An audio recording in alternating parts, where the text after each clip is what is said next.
guys, welcome back to the channel. So today we're going to be working on the CTS coupe. Again, this right here, again, there's the one with the 3.6. It's not the V. I always want to be clear on that. And so today we're going to be changing out the cold air intake. I know a lot of you guys have followed me along as I did a lot of changes on here. So this car looked dramatically different than it was when I picked it up in the wintertime. And so the change is going to continue. And just so you know, just to give you a preview, over the winter, because the winter is coming now, so the car will be going up, I'm going to be most likely doing an air ride system in here and also adding on a supercharger. So definitely, if you're not part of the group, go ahead and hit that subscribe button so you can follow along as I make those changes as well over the winter. But for now, we're changing out the cold air intake. The ones for our system, if you ever went looking for a cold air intake, can cost a pretty penny, and I couldn't understand why. So I decided to try it slightly different because the engine that we have in here is the same as in many other engines. You'll find the same ones in the Pontiac G8, of course, the base model. You'll find these in the Camaros, the base models. So you'll find them in different cars up in here. And when you go look at the cold air intake for those, they're like $40, $50, you know, for the entire setup. We're not talking about like K&N or some of the higher end ones, but you know, just for a cold air intake. But when you look on here for our car, we're talking like $300-400, and I just couldn't understand why. So what I did, I took a look at the Camaro that had a similar setup with the same engine and the same setup, and went on and ordered theirs. So I believe it's going to work, and the tube is the main part here. I went with an entire black system here. I like this look. Even the filter is all black. And you have to be careful. You see this right here? This is where your master flow sensor will go in. As you can see, it's right there. And if you notice, the screws are offset to put it in, one on that side and one on that side. So I have to make sure that it has the same one, because some are more just up and down from each other, and that wouldn't have worked out. The only difference is, you see right here, where that tube connects at, it's offset. So when this is down there, you see it's out of the way. So it's not visible like here. So that's the only thing, which I'm fine with that. And in fact, I should be able to rotate this because there's enough cable on there to rotate this up slightly to bring this more into view. So other than that, I think it should work. So this is the setup. I'll put the link in there so you guys can see the one I'm using, especially if it works out, that is. And other thing I added was a sock for the filter. There's kind of like called a pre-filter. These are great for those small, that's very small fine debris, for keeping it out of there, and they help reduce you having to change out your filter or clean your filter as often, because this right here will get a lot of that debris beforehand. All right, first thing we want to do is remove the old box.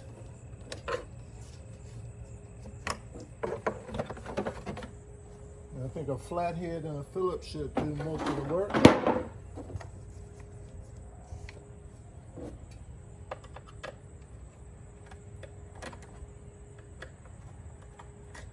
So our flathead, just to loosen up this bracket over here so that it can come off over here, and loosen it up over here. Guys, I'm gonna get closer.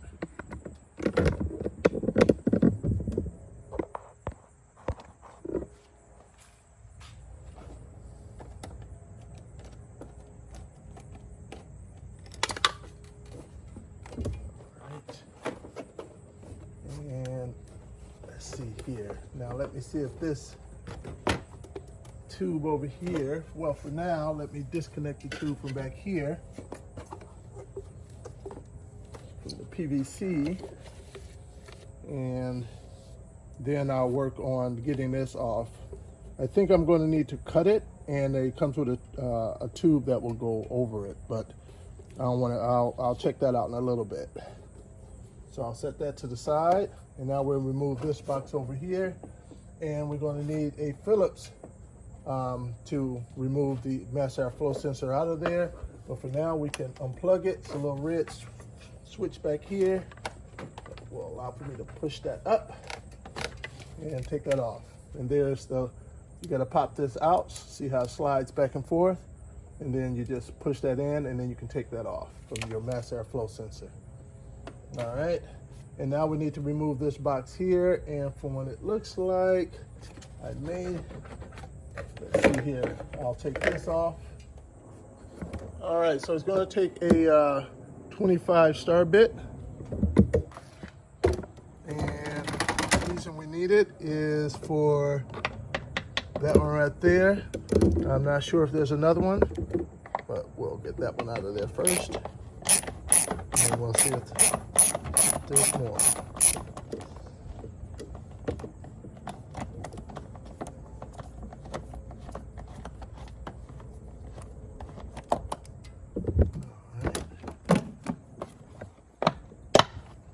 Set that to the side.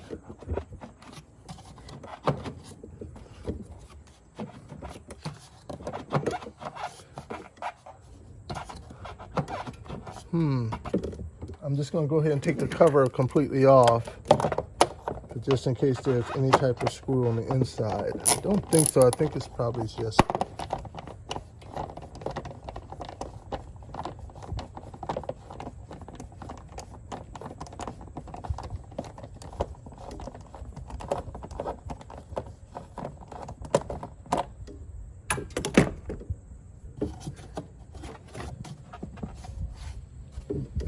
one right down here.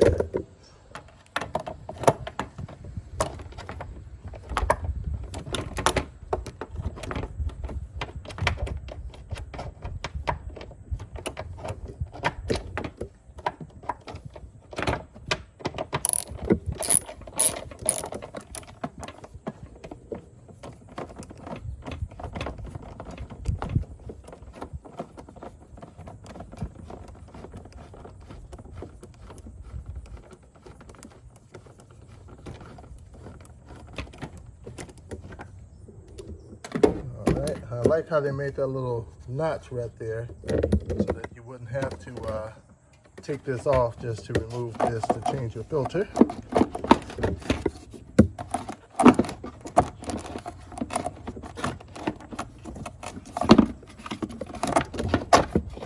I'll get that off.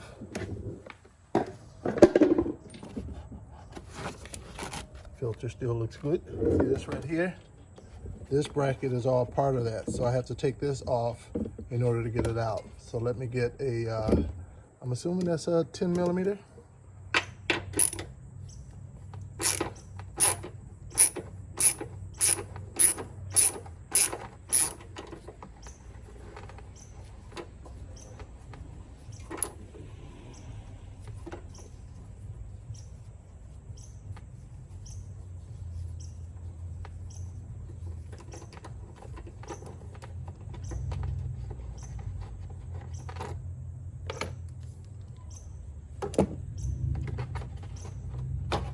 That holes out of there.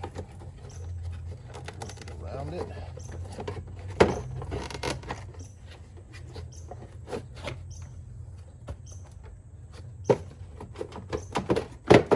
Here we go.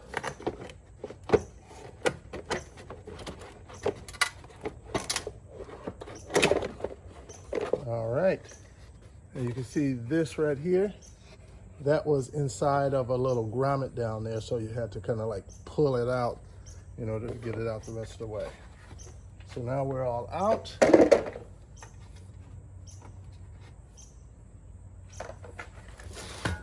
You guys look inside of what to expect. You see that right there? You want to change your headlight on this side, just remove your air box. You can change your headlight without removing the bumper or anything. Easy access to all of it. All right, so now I have the old air box out. One of the first things I want to do is make sure that my mass airflow sensor will actually fit into the other one. So I have my 10 millimeter, my 10 star, and although I wonder if a 15 would have been better, but I think the 10 may actually be the right one. So Get my 10 star to remove the old one.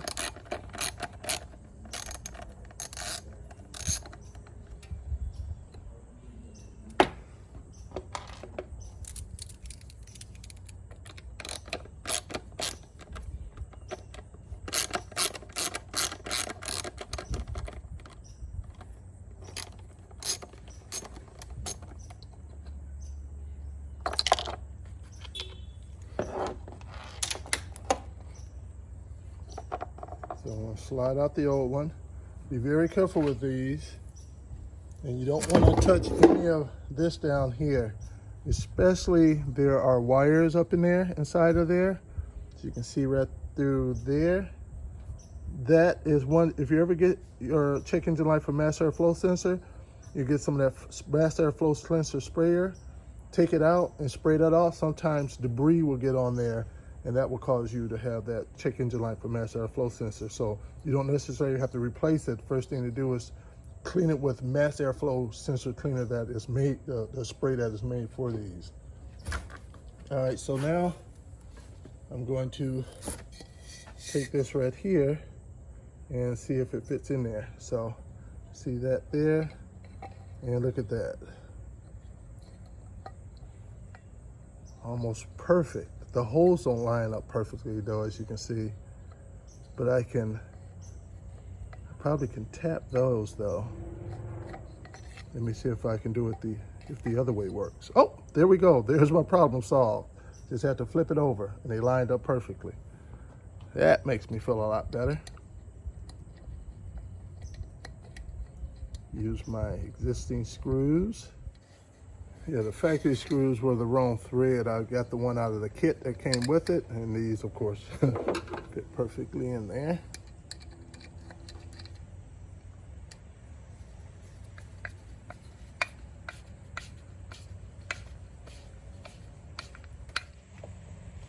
All right, so now that we got the mass airflow sensor in there, we know it works. Now we're going to work on putting the elbow on. And you're going to have this ring up in there. This ring is to basically help make sure that this size fit. It's just a spacer to help fill in the gap. So we will, if you need your throttle body cleaned, this is the perfect time to clean your throttle body. I have a YouTube video out there on how to do that. Feel free to watch that. All right, we'll slide that on. All right, and we're going to take one of these clamps that came with it as well.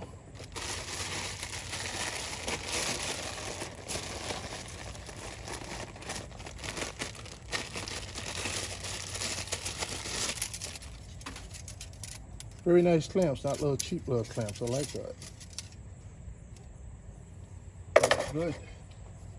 So it'll be on there, you know, something like that. All right, so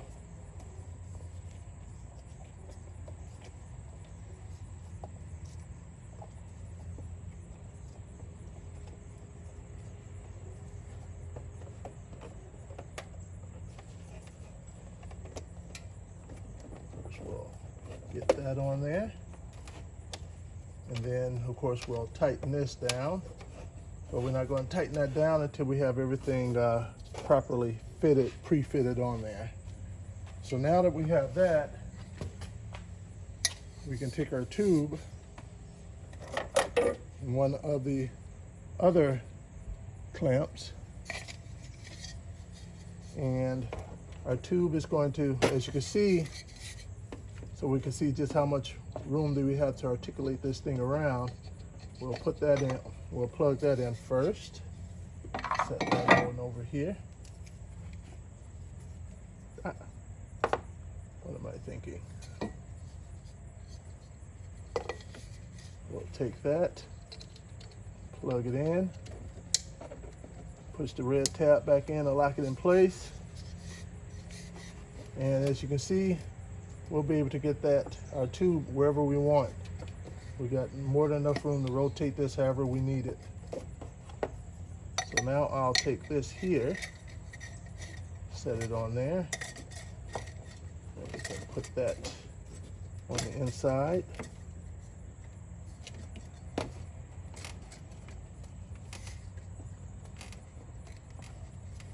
All right, I would say we're about 50% there. All right, so this plate here, for the most part, would go pretty much like that. You can see that, all right? And so it will go down in there like that, with this part being right over here against there like that.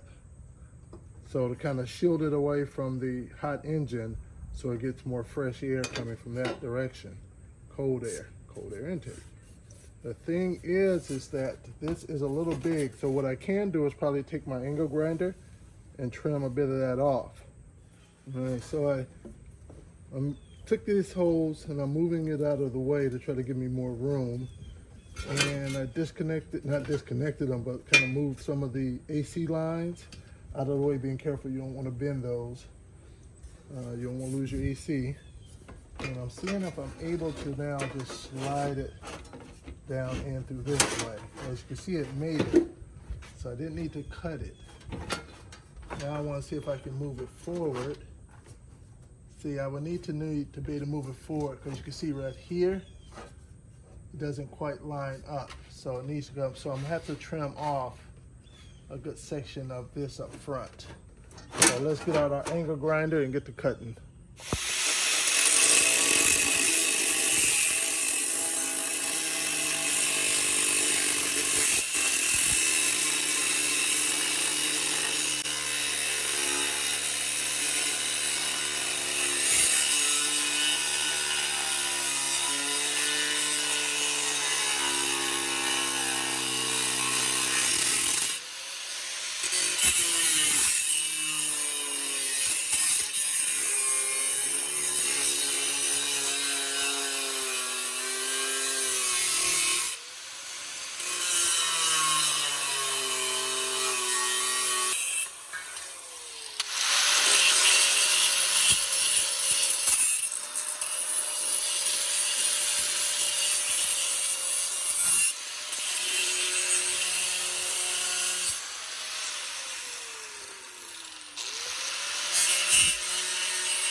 All right, so when I had it in there, so it will be in there like this. The tube is going in right over here. It's going in. And the other bracket connects over here where you see the two holes. All right, so this was sitting kind of high, pretty high. So I want to bring it down lower. And I want to drop the angle too, because actually the back was almost fine, but the front was sitting pretty high. So I don't want to cut the top, it'll make it look ugly. So I'm gonna cut it from the bottom, the angle that I need, so it'll drop it down to where I need it to be at. So I'm gonna cut a little bit off down here.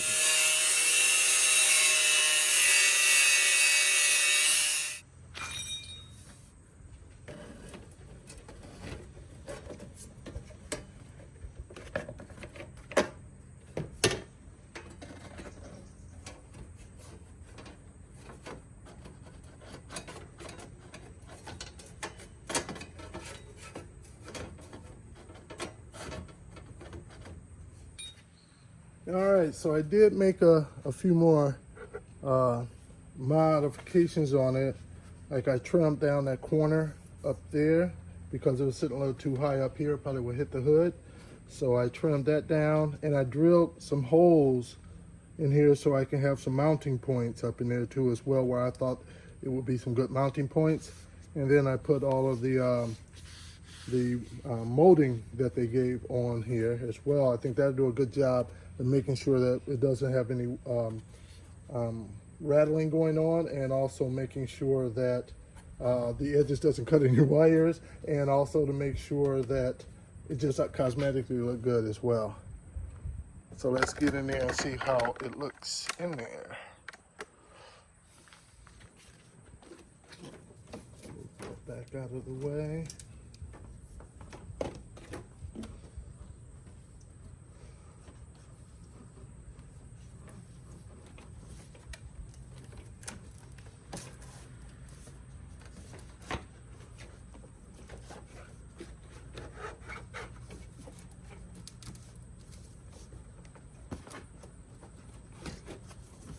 tighter fit with the molding on there, which is good.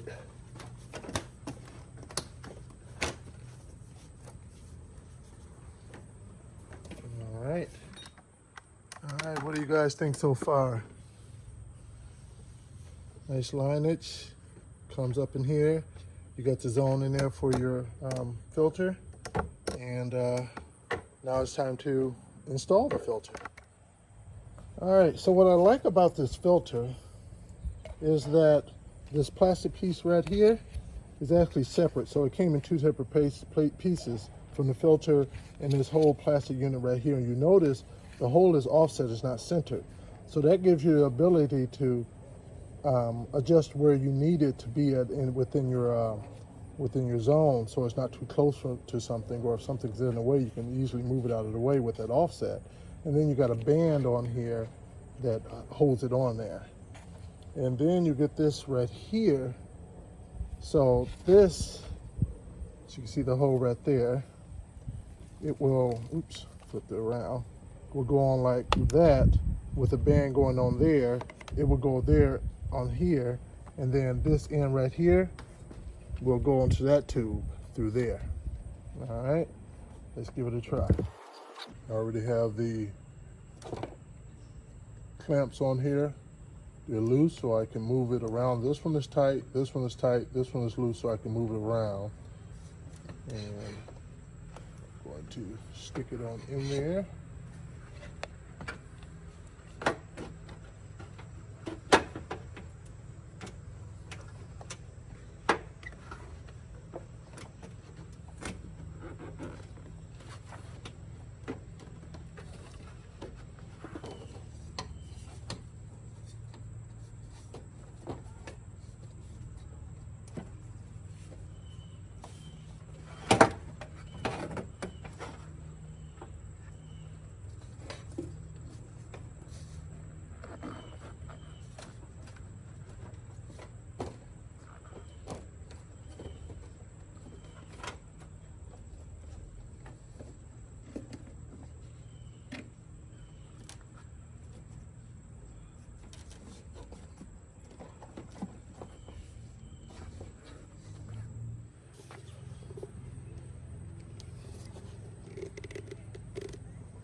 Okay, it just popped out of there, as you can see. And if everything goes right, this should be able to slip in here with a bit of finagling, which would be good because we want it nice and tight. All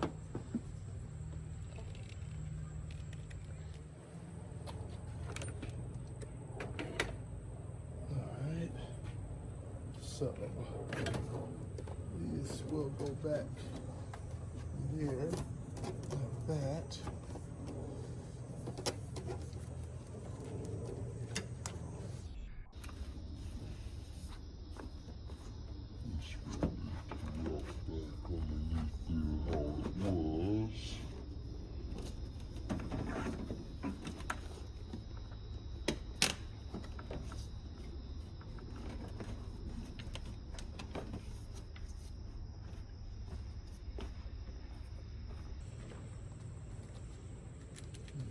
Now I can take this hose here and route it back to where it needs to plug back here.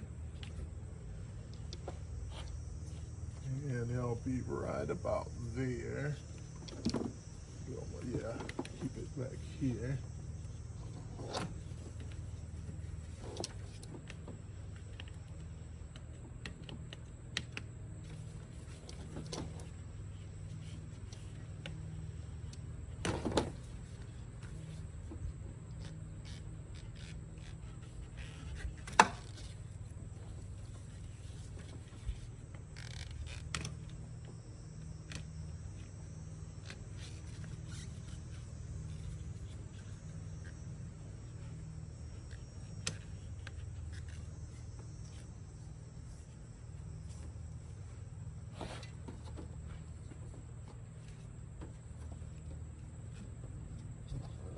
So from here, I'm assuming it's going to loop down a little bit.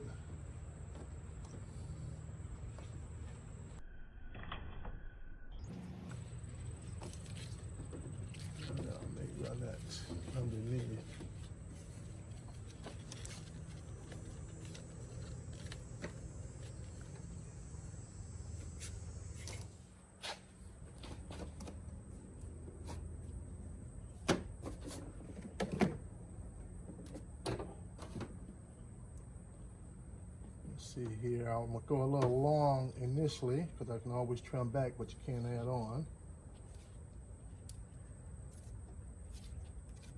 Cut some of that hose off. Because you want it to be able to go in there without bending the hose. You don't want to restrict the hose. So if it needs to curve back around, you want to make sure it has enough to do that without bending.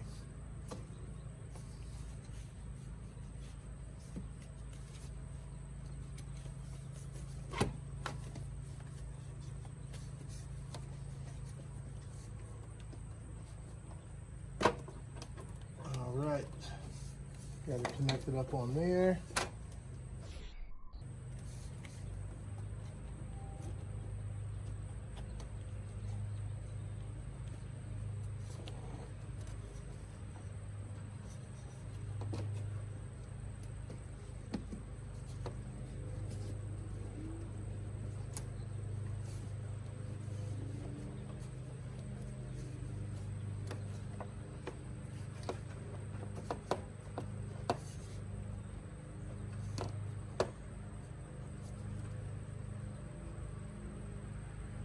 All right, so now I think we can start tightening things up.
All right, there it is, all installed.